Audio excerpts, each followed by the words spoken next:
दोस्तों, वीडियो शुरू करने से पहले कृपया चैनल को सब्सक्राइब करें और साथ में बेल आइकन को भी दबा दें ताकि आने वाले वीडियो के नोटिफिकेशन आपको मिलते रहे।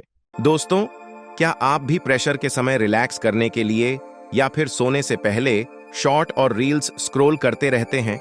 और अगर आप स्टूडेंट हैं और आपका एग्जाम टाइम पर रील्स और शॉर्ट्स देखने का ज्यादा मन करता है, तो ये वीडियो आपके लिए ही है। दोस्तों, बेंगलुरु के न्यूरोलॉजिस्ट डॉक्टर मनोज शर्मा एक चौंकाने वाला केस बताते हैं। एक 15 साल के लड़के का सोशल मीडिया एडिक्शन इतना बढ़ गया कि वह दिन के 6 से 7 घंटे शॉर्ट्स और रील्स देखने लगा। आईटी जॉब में व्यस्त माँ बाप भी बच्चे के इस एडिक्शन पर ध्यान नहीं दे पाए। इसका नतीजा यह हुआ कि लड़के की मेमोरी और फोकस बहुत कमजोर हो गए। वो बहुत छोटी छोटी बात भूलने लगा और स्कूल में टॉप करने वाला ये लड़का 12th में बड़ी मुश्किल से मात्र 50% के साथ पास हुआ। ये बच्चा कहता है कि पहले मैं कभी इंस्टाग्राम पर नहीं जाता था, फिर एग्जाम्स के दौरान ब्रेक लेने के लिए मैंने रील्स देखना शुरू किया। उसके 2 साल बाद मेरा एडिक्शन 6-7 घंटे तक बढ़ गया। इस केस से 2 जरूरी सवाल पैदा होते हैं। पहला, कि एग्जाम टाइम पर हमें रील्स और शॉर्ट्स देखने का ज्यादा मन क्यों करता है? दूसरा, क्या सच में शॉर्ट और रील्स देखने से आपके दिमाग को इतना ज्यादा नुकसान होता है? अगर हां, तो हम इस नुकसान से कैसे बच सकते हैं? पहले सवाल से शुरू करते हैं। एग्जाम टाइम में शॉर्ट्स और रील्स देखने का ज्यादा मन क्यों करता है? छिपा हुआ सवाल है कि हम प्रेशर के समय ना चाहते हुए भी डिस्ट्रैक्ट क्यों होते हैं। TEDx टॉक में क्रिस बेली महत्वपूर्ण बात कहते हैं, जिसने मेरी डिस्ट्रैक्शन को जीतने में बहुत मदद की। वे कहते हैं कि डिस्ट्रैक्शन बीमारी नहीं बल्कि बीमारी का लक्षण है। यह कॉज नहीं बल्कि इफेक्ट है। आपको बीमारी को मिटाना है, नहीं तो डिस्ट्रैक्शन रूपी लक्षण बार बार प्रकट होते रहेंगे। डिस्ट्रैक्शन के पीछे कारण क्या है? असल में हमारे दिमाग को ओवर स्टिम्युलेशन की आदत पड़ गई है। ओवर स्टिम्युलेशन क्या है? जब हम शॉर्ट या रील्स देखते हैं तो जरूरत से ज्यादा डोपामीन रिलीज होता है और हमारा दिमाग हाइपर स्टिम्युलेटेड मोड में चला जाता है। इस मोड में दिमाग उन हरकतों और बिहेवियर्स को याद कर लेता है जिनके कारण उसे अच्छा लग रहा है। अब आपके दिमाग को ओवर स्टिम्युलेशन की आदत हो गई है। इसे ज्यादा देर नॉर्मल स्टेट में अच्छा नहीं लगता, क्योंकि बेसलाइन डोपामीन गिर चुका है। यानी जब आप पढ़ने बैठते हो तो दिमाग में छोटे छोटे रिवॉर्ड्स के लिए क्रेविंग पैदा होती है। जब हम इस क्रेविंग को या इंटरनल ट्रिगर्स को मिटा नहीं पाते तो हम परेशान होने लगते हैं और हम कुछ करने के लिए बेचैन हो जाते हैं। ओवर स्टिम्युलेशन के कारण नॉर्मल स्टेट में ज्यादा क्रेविंग पैदा होती है, जिस कारण हम बेचैनी यानी इंटरनल ट्रिगर्स महसूस करते हैं, और यही डिस्ट्रैक्शन का कारण है। नीर एयल अपनी किताब में कहते हैं कि सारा ह्यूमन बिहेवियर डिस्कंफर्ट से दूर भागने से शुरू होता। जब हमें क्रेविंग की फीलिंग परेशान करने लगती है तो दिमाग बेचैनी से बचने के लिए सोशल मीडिया पर चला जाता है। दोस्तों, मैं इस बात को रिपीट कर रहा हूं क्योंकि इसी नॉलेज के सहारे हम डिस्ट्रैक्शन को जड़ से हरा पाएंगे कि सारा का सारा ह्यूमन बिहेवियर डिस्कंफर्ट से दूर भागने से शुरू होता है।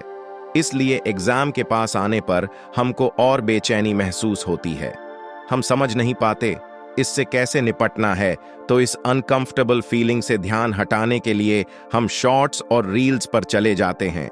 लेकिन क्या कुछ देर शॉर्ट्स और रील्स देखने से आपको फायदा होता है? असल में हमको कंफ्यूजन है कि थोड़ी देर में हमारी चिंता कम हो जाएगी और हम वापस पढ़ने बैठ जाएंगे। लेकिन 2020 की स्टडी में देखा गया कि शॉर्ट कंटेंट देखने से चिंता और नेगेटिव इमोशन से तत्काल आराम तो मिलता है, लेकिन देखना बंद करने के बाद टेंशन और डिप्रेशन के लक्षण बढ़ जाते हैं। अगली स्टडी में देखा गया कि 15 मिनट रील देखने के बाद दिमाग पर नेगेटिव असर पड़ता है। दिमाग थकता है, आप फोकस नहीं कर पाते। कितना फोकस गिरता है?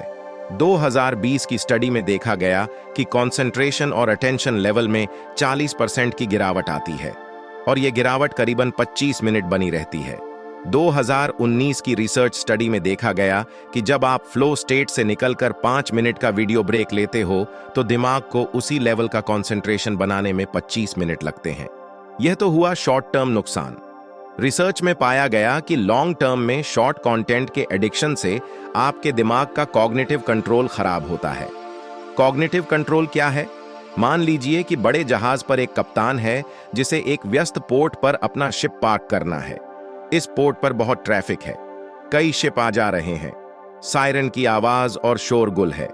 कप्तान को अलग अलग रास्ते के सिग्नल्स और जानकारी मिल रही है और उसके रूम में कई सारी स्क्रीन्स लगी हैं जिस पर कई सारे संदेश दिख रहे हैं। अब कप्तान का काम है कि वो जरूरी इंफॉर्मेशन को चुनकर बाकी डिस्टरबेंस को इग्नोर करते हुए अपने शिप को सही जगह पार्क करें। शिप का जो पायलट है वह है आपका दिमाग, और इसका काम है कि इनपुट सिग्नल्स के शोर में से वो कुछ जरूरी सिग्नल को चुनें और बाकी को रिजेक्ट करें और सामने जो काम है उसे पूरा करें। इसे कहते हैं कॉग्निटिव कंट्रोल। जब आपके दिमाग का कॉग्निटिव कंट्रोल अच्छे से काम करता है तो डिस्टरबेंस और विचारों के बीच में भी आप जरूरी एक्शंस और पढ़ाई को प्रायोरिटाइज कर पाते हो। जब कॉग्निटिव कंट्रोल सही होता है तो आप खराब स्थिति में भी खुद को संभाल लेते हो और बुरी आदतों से बच जाते हो। कॉग्निटिव कंट्रोल खराब हो गया तो क्या होगा? आप जानते हो कि सही क्या है, लेकिन फिर भी आप गलत इनपुट को इग्नोर नहीं कर पाओगे। नतीजतन मन में चल रहे विचारों से आप आसानी से डिस्ट्रैक्ट हो जाओगे। आपको पता भी नहीं चलेगा, लेकिन कुछ देर बाद आप खुद को अनचाहे एक्शन लेते पाओगे, जिस कारण कोई भी काम खत्म करना आपके लिए बहुत कठिन हो जाएगा। आप जानते हुए भी लोगों से कुछ ऐसी बात बोल दोगे और फिर उसे बाद में रिग्रेट करोगे कि मेरे मुंह से यह निकला क्यों। जब कॉग्निटिव कंट्रोल कमजोर होता है तो आपको पता होता है कि कब और क्या करना है, लेकिन आप कर नहीं पाते। यानी मेमोरी और फोकस के साथ साथ शॉर्ट कंटेंट के लॉन्ग टर्म में गंभीर नुकसान है। अब सॉल्यूशन की बात करते हैं। हमारे पास एक इक्वेशन है ओवर स्टिम्युलेशन, जिसके कारण बेसलाइन डोपामीन गिरा, नॉर्मल स्टेट में ज्यादा क्रेविंग, जिसके कारण इंटरनल ट्रिगर्स और बेचैनी, और इन्हें ना हैंडल कर पाने के कारण डिस्ट्रैक्शन। सबसे पहले ओवर स्टिम्युलेशन मिटाते हैं। पढ़ाई से ब्रेक के बीच में बिल्कुल शॉर्ट मत देखो। शॉर्ट ना देखने से आपका बहुत समय बचेगा और दिमाग भी फ्रेश रहेगा। अब बात करते हैं कि एग्जाम के शॉर्ट टर्म सॉल्यूशंस की। एग्जाम के समय आपको स्ट्रेस दूर करने के लिए अगर कोई वीडियो देखना है तो उसे डाउनलोड करके देखो। ऐसा करने से आप एक के बाद दूसरा वीडियो नहीं देखते और इस लूप में आपका समय नहीं वेस्ट होता। उसी तरह स्ट्रेस दूर करने के लिए कुछ करने का मन करता है तो 4-5 स्टडी म्यूजिक डाउनलोड करके रख लो। इनकी प्लेलिस्ट बनाकर बार बार सुनो। ये सब करने से हमें एकदम से राहत तो मिलेगी, लेकिन डिस्ट्रैक्शन खत्म नहीं होगा। बेचैनी और इंटरनल ट्रिगर्स के कारण आपको पढ़ते वक्त बार बार कुछ करने का मन होता रहेगा। आप शॉर्ट की जगह गेम खेलने और न्यूज देखने लगोगे, क्योंकि क्रेविंग अभी जिंदा है। यानी हमको क्रेविंग के द्वारा पैदा हुई इंटरनल ट्रिगर्स और बेचैनी मैनेज करना आना चाहिए। इसके लिए माइंडफुलनेस या अर्ज सर्फिंग का अभ्यास जरूरी है। जब हम अंदर उठती हुई क्रेविंग और बेचैनी को केवल देखते हैं तो यह उफान मारकर शांत हो जाती है। इसके अभ्यास के बिना डिस्ट्रैक्शन कभी खत्म नहीं होगा, केवल रूप बदलता रहेगा। एग्जाम टाइम में सोने से पहले का एक शॉर्ट टर्म सॉल्यूशन। एक स्टडी में 40% युवाओं ने बताया कि जब वह सोने से पहले शॉर्ट्स या रील्स स्क्रॉल करते हैं तो उसके बाद सोने में ज्यादा दिक्कत आती है। नींद ना आने के कारण समय वेस्ट होता है। इसलिए सोने से पहले शॉर्ट टर्म कंटेंट देखने के बजाय आप इंस्पायरिंग वीडियोस, कहानी या पॉडकास्ट सुनते हुए भी सो सकते हो। यह सॉल्यूशन केवल एग्जाम टाइम के लिए है, क्योंकि इस समय इतना स्ट्रेस होता है कि हम नई आदत बदलने का स्ट्रेस नहीं ले सकते। लॉन्ग टर्म में सोने से पहले जनरल राइटिंग और ध्यान करना चाहिए। दोस्तों, आप वीडियोस को डाउनलोड करके देखिए। सोने से पहले आप नींद लाने वाली या इंस्पायरिंग कहानियां भी सुन सकते हैं।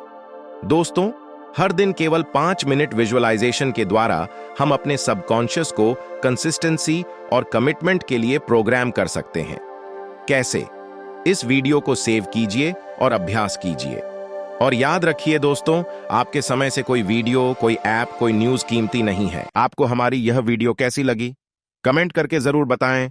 चैनल को सब्सक्राइब करें, वीडियो को लाइक और शेयर करें और प्रेस करें बेल आइकन को, जिससे आपको हमारी आने वाले वीडियोस की नोटिफिकेशन मिलती रहे।